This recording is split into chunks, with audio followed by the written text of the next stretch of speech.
Hello అండి, welcome to my channel Ramadevi Vankayalapati. నా videos కనుక మీకు నచ్చితే లైక్ చేసి సబ్స్క్రైబ్ చేసుకోండి. ఇవాళ మన స్టోరీ ఇరుగు పొరుగు వారి ఉచిత సలహాలు.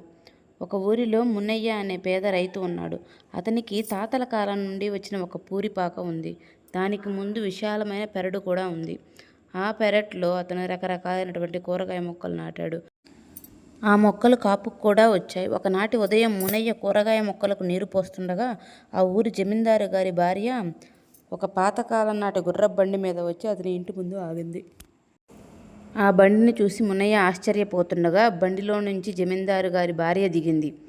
మునయ్య, నీ పూరిపాక నాకు అమ్ముతావా? దాని ముందు ఉండే విశాలమైన పెరడు కూడా మొత్తం కలిపి ఒక 500 ఇస్తాను, నాకు అమ్ముతావా అంటుంది. మునయ్య ఆశ్చర్యపడిపోతూ ఉంటూ ఆలోచనలో పడతాడు. ఆ ఆలోచన ఆమెకి డబ్బులు సరిపోవేమో అనుకుని, మునయ్య, నేను నీకు 1000 రూపాయలు ఇస్తాను, నీ పూరిపాక, నీ విశాలమైన పెరడు రెండూ నాకు అమ్ముతావా అని అడిగింది. మునయ్య అందుకు అంగీకరించినట్లు తల ఊపి, అమ్మగారు, రేపటి లోపల పాకను ఖాళీ చేసి వెళ్ళిపోతాం. మీరు రేపటి సాయంత్రం వచ్చి దీన్ని స్వాధీనం చేసుకోండి అని అన్నాడు. సరే, అలాగే, ఈరోజు సాయంత్రం వచ్చి డబ్బు ఇస్తాను అని జమీందారు గారి భార్య గుర్రపు బండి ఎక్కి వెళ్ళిపోయింది. ఆమె వెళ్ళిపోగానే మునయ్య ఆనందంతో ఇంట్లోకి వెళ్ళి తన భార్యతో, మనకు అదృష్టం కలిసి వచ్చిందే అంటూ ఎగిరి గంతులేశాడు. జమీందారు గారి భార్య బండి మునయ్య ఇంటి ముందు ఆగినప్పటి నుంచి ఇరుగు పొరుగు వాళ్ళందరూ వారి మాటలు విన్నారు. వారందరూ మునయ్య దగ్గరకు వచ్చి, ఈ పాకను జమీందారు గారికి నిజంగానే అమ్ముతావా అని అడిగారు. జమీందారు గారు 1000 రూపాయలు ఇస్తామన్నారు, అందుకు అమ్మకుండా ఎలా ఉంటాను అన్నాడు మునయ్య. నీ తెలివి తెల్లారినట్లే ఉంది. ఈ పూరిపాకకు 1000 రూపాయలు ఎందుకు ఇస్తానన్నదో కాస్తైనా ఆలోచించావా? ఇందులో ఏ రత్నాలో, ఏ మనులో మాణిక్యాలో, నీ విశాలమైన పెరడులోనో పూరిపాక కిందనో ఎక్కడో నిధి నిక్షేపాలు ఉన్నట్లున్నాయి. అది తెలుసుకుని ఆవిడ నీ పాకను కొనాలన్నది, లేకపోతే నీ పాక ఏమన్నా తాజ్మహల్ కొనటానికి అని అన్నారు. వాళ్ళు చెప్పిన ఉచిత సలహాలు మునయ్యకి ఎంతో నచ్చాయి. అతని భార్య కూడా వాళ్ళు చెప్పింది నిజమే, ఆవిడ 1000 రూపాయలు పెట్టి మన ఇల్లే ఎందుకు కొంటుంది? వాళ్ళకి ఇంతకన్నా తక్కువకి చాలా ఇల్లు దొరకవా అంది. సాయంత్రం జమీందారు గారి పాలేరు డబ్బు తీసుకుని వచ్చాడు. మునయ్యకు డబ్బు ఇవ్వబోగా భార్యాభర్తలిద్దరూ తమకు పాకను అమ్మే ఉద్దేశం లేదన్నారు. పాలేరు ఏమీ అనకుండా వచ్చిన దారినే వెళ్ళిపోయాడు.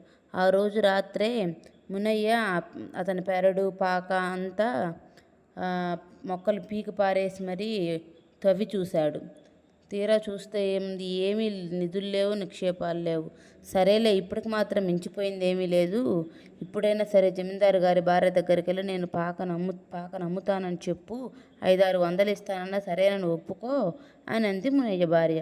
మునయ్య జమీందారు గారింటికి వెళ్ళి జమీందారు గారి భార్యతో, నిన్న మీ పాలేరు వచ్చినప్పుడు పాకను అమ్మనని చెప్పాను, ఇప్పుడు పాకను అమ్మాలనుకుంటున్నాను అని చెప్పాడు.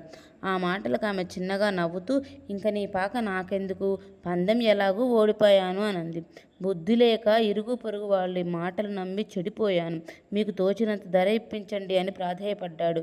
ఆమె తనకు జమీందారుకు మధ్య జరిగిన పందెం గురించి చెప్పింది. జమీందారు గారి గుర్రపు బండి తాత ముత్తాతల కాలం నాటిది. ఆమె కాపురానికి వచ్చినప్పటి నుండి కొత్త బండి జమీందారు గారి చేత కొనిపించాలని చూసింది. కానీ జమీందారు గారు ఆ పాత బండి అంటే ప్రాణం, ఆయన తాతగారు ముత్తాతగారు అందులోనే తిరిగేవారని, అది ఎప్పటికీ మార్చనని చెప్పారు. ఎవరైనా అంతే ఉంటారు, అంతెందుకు, మన ఊరి చివర మునయ్య కూడా అతని పూరిపాక నమ్మడు అని చెప్పాడు. నేను దానికి పందెం కట్టి అమ్ముతాడు అని నీ దగ్గరకు వస్తే నువ్వు చివరికి అమ్మలేదు కాబట్టి నేను పందెం ఓడిపోయాను. ఇంకా నీ పాకతో నాకేం పనుంది, ఇంకా అవసరం లేదు అంది జమీందారు గారి భార్య. రియల్ లైఫ్లో కూడా అంతేనండి, మనకు నచ్చేవన్నీ మంచి సలహాలేం కాదు. Thanks for watching. వీడియో నచ్చితే లైక్ చేసి సబ్స్క్రైబ్ చేయండి.